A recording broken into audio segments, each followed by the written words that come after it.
Hi, everyone. Today, I am going to provide a really brief lecture on the concept of power. In your textbook authors define power and talk about a lot of different ways to think about sources of power and power currency. They talk about the Rice model. Hopefully that sounds familiar. They talk about the relational theory of power and go into a lot of detail about that. And then they briefly mention something called the basis of power described by FrenchRaven. But they really only touch on this topic. So I want to use today's lecture to give you a little bit more information about this typology. FrenchRaven are very well known for developing their power typology. And although research on power has evolved and changed a bit since they originally developed this model, these bases of power really still do persist. So I think it's important that you are familiar with these 5 different sources of power. So again, this is going to be a pretty brief lecture, but I just want to give you a chance to learn a little bit more about FrenchRaven's typology. So just a little bit of a quick refresher. Right? We're going to go back and we're going to remind ourselves when we're talking about power, essentially what we're talking about is the ability to influence, the way someone thinks or behaves. Right? And so FrenchRaven have taken some time and done research here to identify 5 different ways that people can attempt to influence others' behaviors and thoughts. And if you look at my chart here, you can see those 5 different bases of power listed. So I want to walk through each one. I want to give you a definition of each base of power. I want to talk a little bit about an example, what it would look like. And I want to talk some pros and cons or some implications for using each one of these bases of power. So we'll jump in here with reward power. So reward power is probably pretty straightforward. It is, of course, when we are attempting to influence another by being able to offer some type of reward, some type of incentive. Right? Now, what's important about reward power is that it really only works if, as the person trying to be powerful or persuasive, I have an incentive to offer that the target actually wants or finds valuable. Right? So I don't know about you, but I remember when I was a little kid and I was in elementary school, my teachers would often rely on reward power to try to motivate us to complete assignments on time or to not talk in the hallway or what have you. Right? And you can think about what some of those rewards were when you were a little kid and what was valuable to you. I have memories of my teachers using things like stickers. I had one teacher that had marbles, and you put the marble in the marble jar, and we would just about do anything to earn those marbles, right? I think ultimately, once the marble jar got full, we got a pizza party that we really wanted. So reward power is attempting to influence using some kind of incentive. In everyday life, right? In grown-up life, people still may attempt to use reward power. It doesn't just have to be a sticker or a marble. Let's face it, at our jobs, one very common type of reward power to try to motivate individuals is through income and through perhaps offering a salary raise. I think most people would argue that additional income is absolutely a reward that most of us would find valuable. When it comes to reward power, there are some pros and cons, right? On one hand, what we know is people are motivated by rewards they find valuable, and that it absolutely can change individuals' behavior. But on the other hand, what we also know is it tends to only lead to short-term changes. So people are motivated in so long as they are getting that reward, but as soon as the reward is gone, then the old behaviors kind of persist. Right? So reward behavior tends to lead only to short-term changes, and it tends to only lead to behaviors or changes in behaviors that are seen like in the public eye or when someone else is kind of watching. Another way to think about that is reward power may be influential for behavior, but it does not tend to be influential in terms of cognition or how we think. Offering someone for a raise might get them to work harder in the short term, but it's not going to get them to feel differently about their job or feel more passionately about the company, right? And change how they actually think about something. If you've had me for family communication, you know that I talk about power. Certainly, power and these bases of power are really important in that family dynamic. And I often talk about how parents attempt to influence their children's behavior. I think reward power is a really common strategy that parents may try to rely on. You know, if you do this, then I will give you a sucker. Or if you don't do that, then I will let you have more screen time. Right? Those are examples of attempting to change a child's behavior through offering a reward. Again, what we know in those cases is the child will do whatever they have to do to get the reward, so change the behavior in the short term, but it doesn't necessarily mean that the child actually believes in the importance of whatever the behavior the parent is getting them to do. So pros and cons for using that type of behavior, or excuse me, for using that type of power. Next on the list there, we have coercive power. And coercive power in some ways is like the other side of the coin to reward power. Coercive power is attempting to influence based on either the threat or the use of some kind of punishment. So if you are attempting to change the way someone thinks or behaves by using coercive power, what you're probably going to do is threaten them with some kind of consequence or negative outcome. Right? Immediately going back to the family example, you might hear parents say, if you do this, then I will take away your screen time.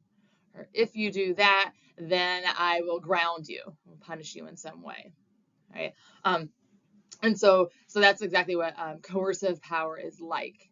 Sometimes I give the example of professors and students in a classroom, and I talk about professors' strategies for trying to motivate their students not to use cell phones during class. Right? And if a professor were trying to do that using coercive power, it would probably sound something like, if you have your cell phone during class, and if you're on your cell phone during class, then you will lose attendance points for that day. Okay? Coercive power is a lot like reward power in that it also tends to be more successful changing behavior versus thought. It also tends to be pretty short term. And again, it really only works if the punishment is actually seen as a significant punishment to the target. If the target doesn't really care about that consequence, then really no influence is going to take place. All right. Let's move down to number 3. You can see our third basis of power that French and Raven have told us about is called legitimate power. Legitimate power comes from a person being in a position of power, or when a person holds a specific title. So you can think about in a workplace environment, the CEO has legitimate power based on the position that they hold. Maybe you are parts of RSOs, right? In your RSO, you can think about what are various positions that people might hold. In your RSO, the person who holds the title of president, or if you're on an intramural team, the person who is the captain of the team. By holding that particular position or role, they are granted some level of this legitimate power. Again, even in a family dynamic, when you hear your parents say, do this because I said so and I'm mom, that at least is an attempt to highlight legitimate power. Right? We tend to think of that role as mom or as dad as a position of authority. So legitimate power is attempting to influence someone's thoughts or behaviors by reinforcing the role that the person trying to do the influence holds. Legitimate power, again, tends to be relatively short-term and tends to be more likely to influence behavior than thought. I'll do this because I have to comply, because I respect your authority, but I don't necessarily believe what you're telling me to do, or I haven't necessarily bought in. Right? You can see how that would maybe affect things short-term, but not typically have really long-term effects. Our remaining 2 sources of power tend to have a little bit more longer-term effects.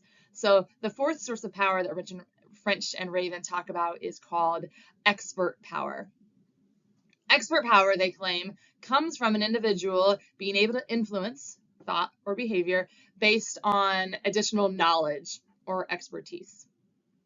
So when someone is trying to convince you to do a certain thing, right, to quit smoking, or to take more time studying for an exam, or to not be on your cell phone during class. You fill in the blank. When someone is trying to get you to engage in a certain behavior, and they're doing so by telling you their knowledge of the circumstance, they're attempting to use expert power. That's what that sounds like. Maybe this person has done research on that topic. Maybe this person is just your older sibling and they've been through a similar experience and they're relying on that particular personal knowledge as their expertise. Maybe this person is your medical doctor or your physical therapist, and they have been to school a long time and studied, this topic a lot. So when someone is referencing their personal knowledge, their previous research, those types of things, that's an attempt to rely on expert power. Expert power tends to lead people to make changes that are a little bit more long-term. Now, of course, that is only true if the target believes the information that is being shared and finds the person sharing the information to be a credible source. And that might depend on exactly who the audience is or what the circumstances are, if those things are in place. All right, our final type of power that I want to talk a little bit more about is referent power. And you can see referent power is defined there as power based on liking or respect.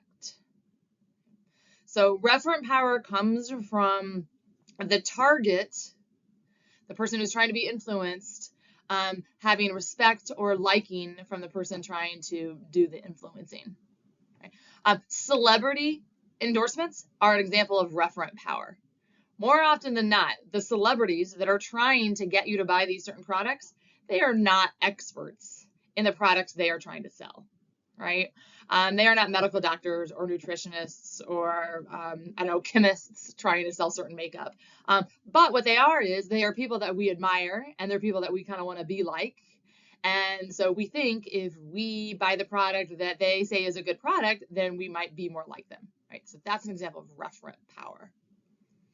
Another example that I always like to think about is to encourage you to think about people that you know and that you really admire and that you really respect. Maybe it's a coach or a professor or a boss. And you think about what would happen if you did something that disappointed them. How would that make you feel? Okay. If you have people in your life that you think the last thing you would want to do is disappoint them, then it sounds like that they have some level of referent power over you. Right? That they can influence your behaviors and kind of some of your thoughts because you were motivated not to disappoint or let down this person, right? That's definitely an example of referent power. I'm going to do this because I respect this person, I like this person, and they're encouraging me to do this. Or I'm going to avoid doing that because I know it would disappoint them, or I know they don't want me to do that. Right? If someone has that kind of relationship or rapport with you, then that's really an example of referent power. This type of power does tend to have long-term effects, right? And tends to be more enduring than some of the other examples that we mentioned. So now that you're hopefully really familiar with these different types of power, according to FrenchRaven's typology, I wanted to summarize by pointing out that one thing you could do to think about instances in the future when you are attempting to influence someone is to think about what type of power might be the most effective in your particular situation. Right? Depending on what you are hoping to get the other person to do or how you might be hoping to change what the other person thinks, you can think about what type of power might be most useful. I think really effective individuals, skilled communicators, are able to utilize these different types of power. You don't want to feel like, well, the only power I have at my disposal is only relying on this expert power, right? Even if perhaps you are an expertise in the area that you're talking about, but based on the circumstances, you might actually find that it would be more beneficial for you to try to utilize a different one of these sources. Right? So I just want you to really keep that in mind. You're never pigeonholed in just having to utilize only one source of power, but an effective communicator can really think through and can really adapt and modify the way in which they try to influence others by pulling from all of these different sources of power. All right, so at that point, we're right at 15 minutes here. I think that's plenty on French and Raven's power typology. As always, if you have any questions, please feel free to let me know.